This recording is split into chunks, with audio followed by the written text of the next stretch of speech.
So what I look at primarily with Mary is what's symbolized through Mary is that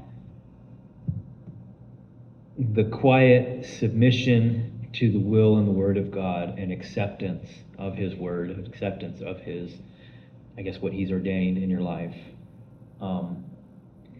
is the thing that bears God into the world. Mm-hmm. So like symbolically for me, what that means is if I walk after the pattern of Mary, that means that I'm in quiet submission to God, and through me, God can then work in the world. So Right. Like to me, that's a very, very important symbol, and I can look at that. I can look at even the physical icon of Mary, or I can look at the image of Mary in my mind when I'm praying and meditating, and like there's something that it's really teaching me in a very profound way. So it's like this is what the Christian life is all about. Mm-hmm. And it's the same thing, like extend that beyond yourself to the church. Why it is that icons and images of Mary take such a prominent place in the church is because Mary, well, for one thing, symbolizes the church. And like it's the church that is in this same quiet submission to God through which salvation works in the world. So like Mary, because she accepts and joyfully accepts God's message and joyfully accepts to bear God, to bear Christ into Mm-hmm. the world, then that's what happens. And it's the same thing for Christ's church. If we joyfully accept, the Holy Spirit coming into us and conceiving God in us, Mm-hmm. Right. then we then become the vessel. So like Mary, you'll find this in traditional Christian terminology, like Mary. In the East, she's referred to as Theotokos, which means God-bearer. Will also be referred to as like the temple of God, or the dwelling place of God, because she was literally. Mm-hmm. God literally dwelt in her. Yeah. But that all has like deep symbolic meaning, like thinking again of you yourself when you're in this Marian submission, or the church when the church is properly in submission, being the Theotokos, being the thing that is bearing Christ, bearing God into the world, and like that's also what makes the church the temple of the living God. It's like God dwells in it.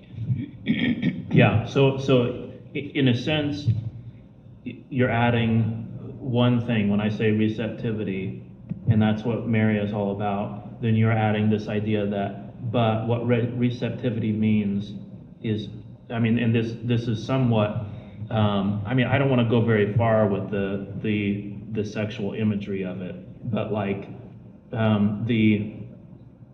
the masculine principle is like what goes out and faces the world and interacts, right, and what gives. And the feminine is what receives.